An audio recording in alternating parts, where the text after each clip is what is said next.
Hi everyone. Today I'm going to hike Buckskin Gulch. This is an amazing and breathtaking place. It is said that this is one of the deepest and longest slot canyons in the United States and even in the world. So in this video, I'm going to walk you through it. I'm going to give you a lot of information on how to prepare, what to expect, what to do, what not to do. This is my first time here. I did a lot of research and I'm going to give you all the information I can. Now, if you're looking to hike this canyon, then this is the right video for you. But if you just want to see what it would be like and you don't plan on or you're unable to actually hike it, then go ahead and watch this other video that I am linking right up here. I made another version of this hike, and in that video there's no talking, not a lot of information or anything like that. I just tried to do it where you could feel like as if you were there, seeing everything, experiencing everything I am going to do. So go ahead and check that one out. And right now, let's get started. Let me show you what I'm taking with me. So this is just a one-day hike and I don't need a lot of food, but I still like to take more food and more water than I think I will need. So I have some vegetables, sandwich, some cheese, protein bars, protein drinks, some crackers, and some dried fruits. I also have several bottles of water and some energy drink. This is an extra pair of hiking boots and some water shoes just in case there's water. There is a plastic bag for muddy shoes and a pair of shorts I can change into. A medium-sized backpack to hold everything, a sweatshirt just in case it gets a little bit colder. These are extra socks and some wraps for just in case my knees or my ankles start hurting. I have a power bank. This is a really good one. I can actually get several charges out of it, like complete phone charges. So you want to make sure you take a good one with you. This bag has things like tweezers, different first aid things. I have a headlamp and some baby wipes. I also have paper towels and a couple of other things like that. The doggy will actually stay right here. You will start at the Pass Trail, and this parking lot was pretty full. There were a lot of law enforcement people there, along with the helicopter. I'm not sure what was going on, but they had some kind of a meeting. But anyways, so like I said, this is where you're going to start out. This is also the parking lot for the Wave Trail. So this is a very busy parking lot. And in the summertime, if you see any clouds in the sky, you want to stay put. You do not want to go on this hike. During the spring, I think it's probably better. I thought it was okay since the parking lot was full, but don't let that fool you in the future because you will see later on. I actually got rained on and that could have ended badly. But anyways, let's get back to the beginning of the trail. So you have to pay $6 for the parking, and you need to sign the guest book so they know if you got back safely or something happened to you and they have to rescue you. So when you start going on this trail, you need to make a left as you have just seen it. There is actually no marker telling you that, so just keep that in mind. You're going to make a left and you just basically keep on walking, and you're going to go quite some ways. It's not going to be steep uphill or downhill at all. Most of the trail actually is going to be pretty even level, so it's not going to be hard in that way.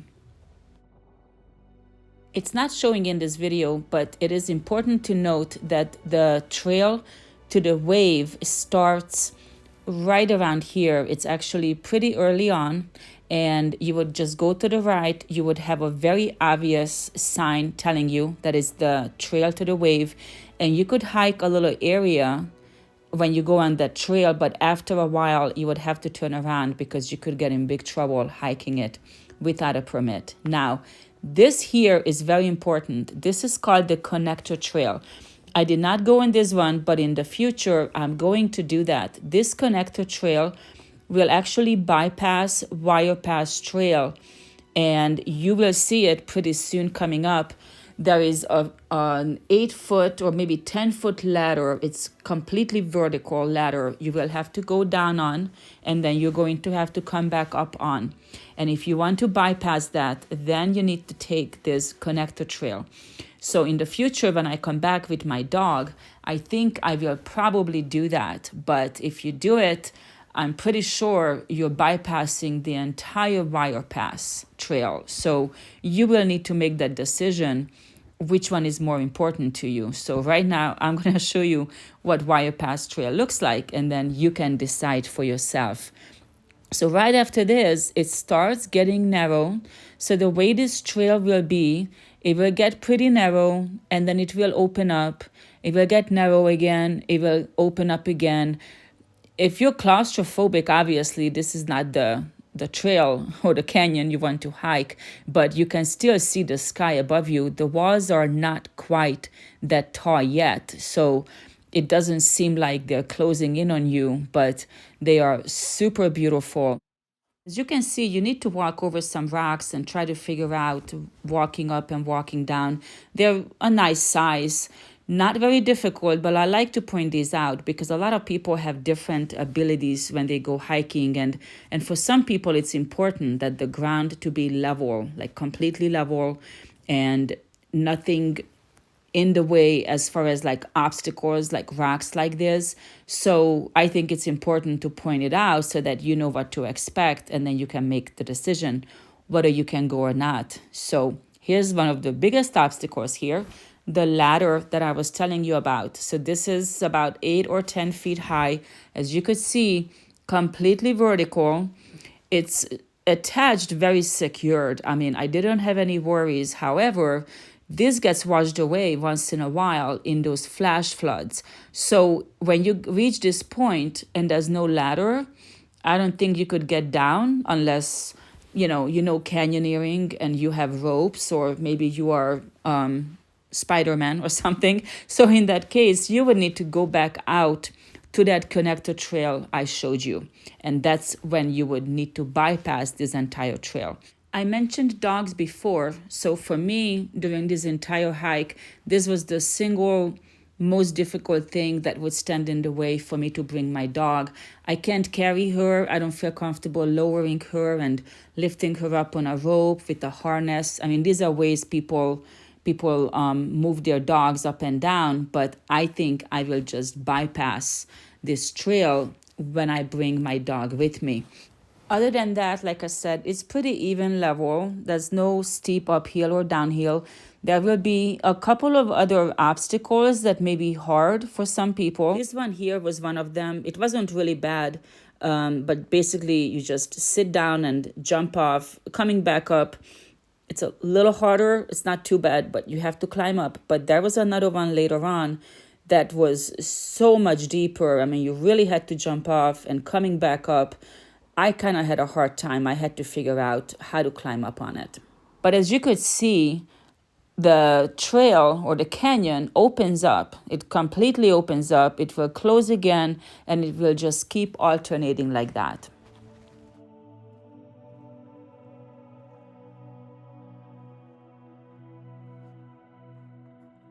By the way, Wire Pass Trail is very popular year-round, so there were lots of people around. You're really not by yourself. So if something happens, at least there are people there, and there were lots of kids, even very young ones. I think I've seen like 6-7-year-olds.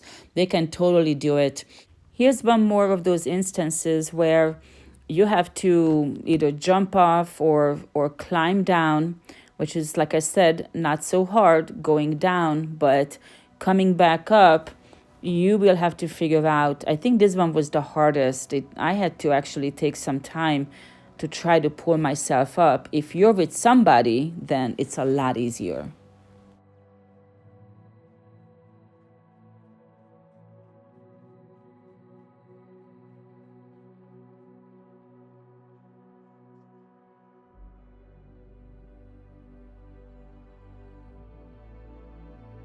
This here is the end of Wire Pass Trail, so this is actually not that long, and you can turn around here, but before you do that, make sure you check out these petroglyphs.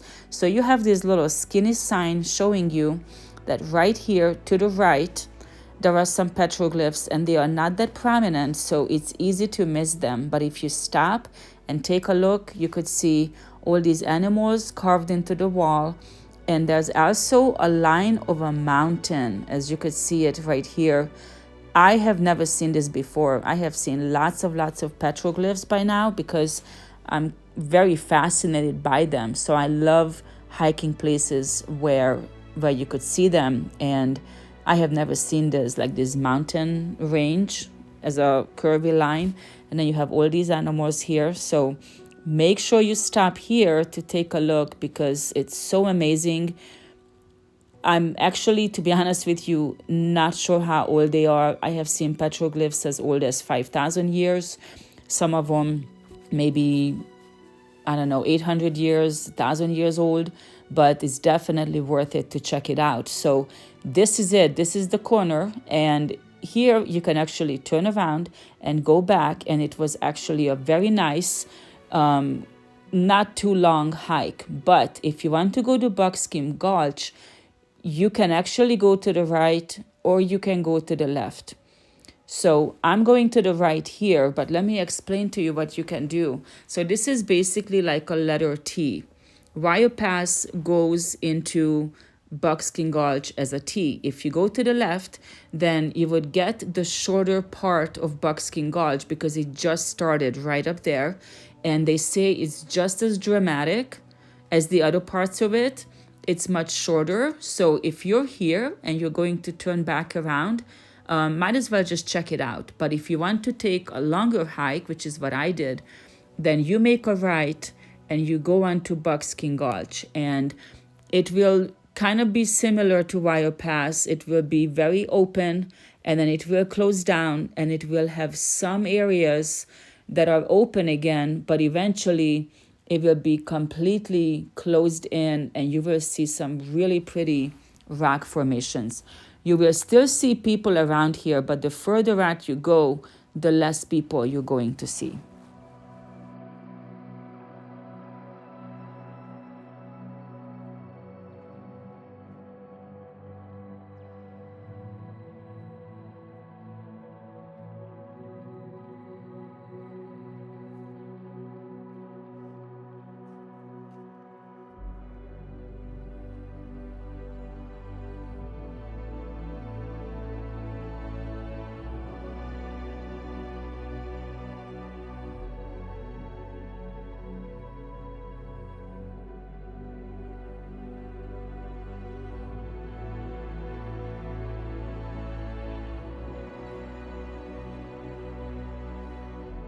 Remember I showed you in the beginning that I brought an extra pair of hiking boots and some water shoes with me? Well, this is why. These hiking boots are actually brand new, so I don't want to mess them up by walking in water. And as much as I can, I will walk over rocks. I knew there would be some water. I didn't know how much, but some parts of the year you could have water knee deep or even waist deep. So the extra hiking boots are for just in case I need to go in areas with a lot of water, but I need to hike far. Those hiking boots are pretty comfortable. My water shoes, they are actually pretty thin. So I brought those just in case I have to go in really, really deep water, but not really hike too far. So I kind of wanted to be prepared for both. And I also brought those extra shorts for just in case there is so much water that it's going to be, let's say, waist deep. And if I want to keep going, then I would just need to change my clothes, put on those shorts and keep going. I didn't want to turn around just because there was too much water and I wasn't prepared.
As you can see, there was more and more water, but there was always a way to get by, just to step on these rocks. But I'm pretty sure during the summer, this area is completely flooded. I think this is the area they were talking about where they said that the water will be knee deep or waist deep.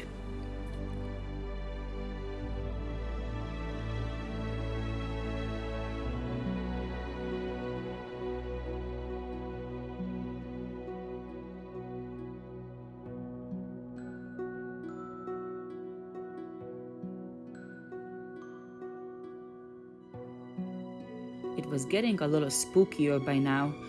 There was really nobody here. I was just by myself. I think I saw one couple during this whole time.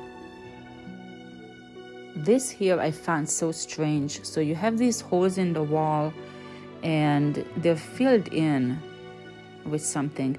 You could see those holes earlier and they were all empty, right? And these are filled in as if somebody had just filled them up with mud or something.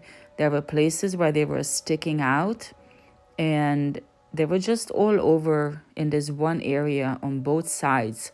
And I could not figure out how that happened. I was thinking, was it like a bird or an animal?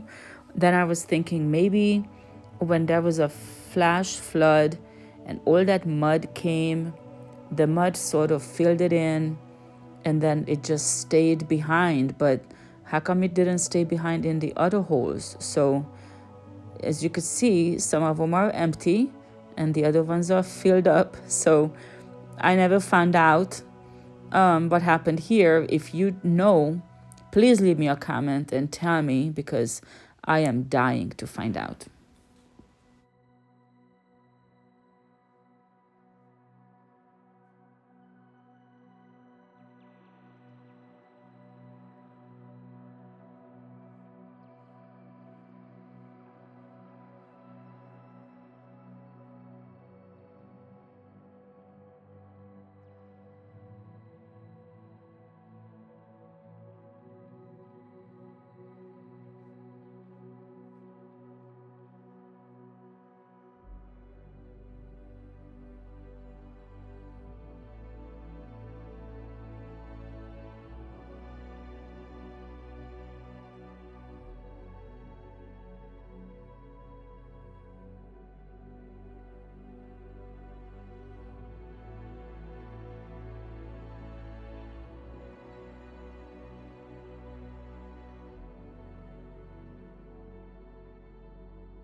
It was right here when I thought I brought those water shoes for a reason, so might as well put them to use, because this water was just a little too long and too deep for me to jump over.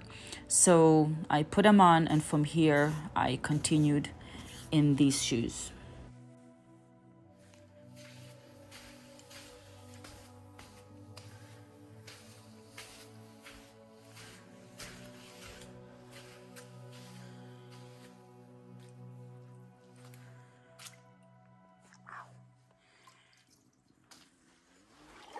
Ooh, that was cold. Ooh, ooh, ooh. Okay.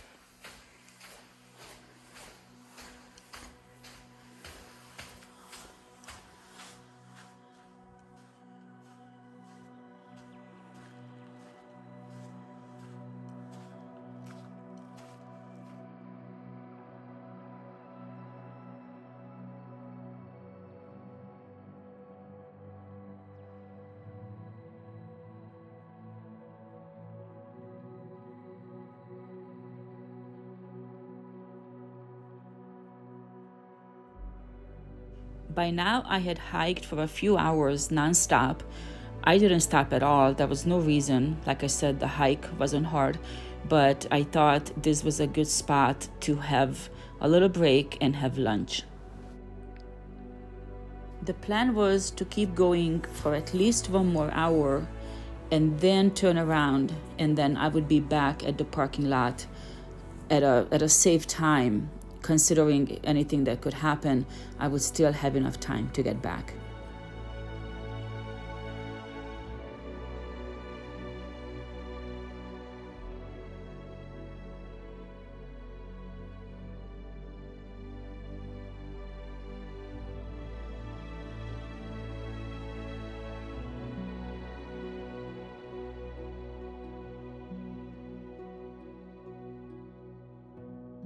To my surprise, it started raining. It wasn't heavy rain, it was just sprinkling, but everything I know about slot canyons, it tells me that the rain is the enemy. So I stood there for about 5-10 minutes looking at this path I was supposed to continue on and hiking for 1 more hour. And then I kept looking back. This was the way to go back. And I told myself I can't be irresponsible. I'm the type of person that I don't really freak out too much. I don't overreact. If anything, I underreact. I don't really assess dangers as much as I could in the moment. It takes a while to sink in. And I always joke that that will be my downfall one day. So it really took me 10 minutes to say, okay, no, you have to turn around. This is how far I was. It's actually not too far considering how long the canyon is, but it is pretty far if you're trying to get out of there. So just in case you don't know why rain is such a big deal, let me just quickly explain it. They say that you shouldn't enter a slot canyon if there are any chances of rain within 50 or even 100-mile radius, because these canyons are very deep and very narrow, and usually you can't get out. You can't climb up on those walls, and there's no exit point. In this canyon, there is no exit point. You have one way in and one way out, and that is the same exact way. So you could have sprinkling just right here, and you could have a really big storm 30 miles away, and that water will find itself coming into this canyon, and that water will be rushing in, kind of like how they have it in the movies.